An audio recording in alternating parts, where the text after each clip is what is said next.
भ्रुकुटी के बीच में मैं आत्मा हूँ, चैतन्य सितारा हूँ, वो एक वाइट लाइट है अंदर। ठीक है। वाइट लाइट की अनुभूति करो जी कि मेरे बड़े माइंड के सेंटर पॉइंट के अंदर जी एक आत्मा, चैतन्य सितारा, चमकता हुआ सितारा है, जी वाइट लाइट है, वो अनुभव करें और वही स्वरूप चलाता है। खाते पीते हरते मैं आत्मा हूँ, ये अनुभूति करना पड़ेगा। ठीक है। और आत्मस्वरूप बन के ऑलमाइटी अथॉरिटी को याद करो। क्या मतलब ये हुआ कि हम खाते पीते हरते फिरते हमें ये बार बार मन में आना चाहिए कि मैं आत्मा हूँ, लेकिन आपके ज्ञान के हिसाब से मैं बेहद की परम परमात्मा हूँ। हाँ, अभी आपने जो बताया। बेहद के बच्चे हैं जी वो ये सुने कि मैं बेहद की परम परम परम परम महाआत्मा हूँ। क्या ठीक है। हुँ? बिल्कुल।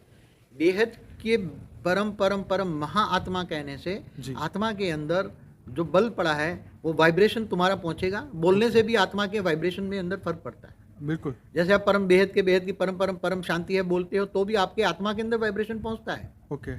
तो आप ये सोचो, हमेशा जो बेहद की आत्मा है ये सोचे कि मैं बेहद के बेहद की परम परम महान आत्मा हूँ, मैं भ्रुकुटी के बीच में रहते हूँ जी और मेरा रचयिता जी बेहद का बाप है और बेहद का बाप से पावर लेनी है तो बेहद के बाप से पावर लो। तो जो आकारी में भी निराकारी जो है, जी हम जो बताते हैं कि ऑलमाइटी अथॉरिटी को तुम पावर लोगे। जी मेरा एक वीडियो है ना, उसमें बताया ना विधि जी कि निराकारी से भी कई लोग जो साकार को नहीं मानते, जी जो साकार को मानते हैं तो वो तो ऑलमाइटी अथॉरिटी का साकारी रूप धारण कर ले और उच्च से उच्च परम धाम में रहकर उससे पावर ले। अगर वो उच्च से उच्च परम धाम में निराकार रूप में भी ऑलमाइटी अथॉरिटी है, निराकार रूप से भी आत्मस्वरूप अनुभूति, आत्मस्वरूप में आत्मा में लाइट ले, तो आत्मस्वरूप बनकर पावर लोगे तो तुम्हारे अंदर ऑलमाइटी अथॉरिटी तो पावर का सागर है। क्या है?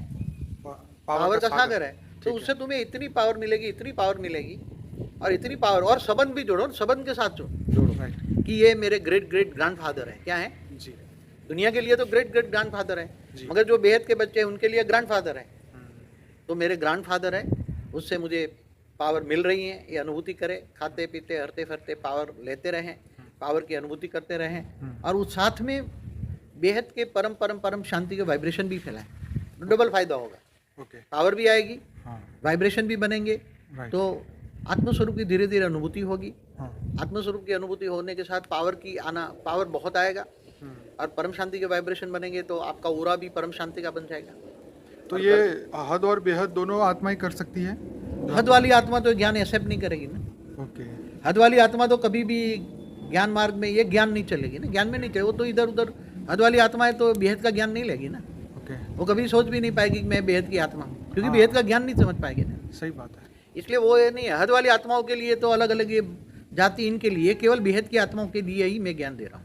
ये सही आज है। का सब्जेक्ट केवल बेहद की आत्माओं के लिए है।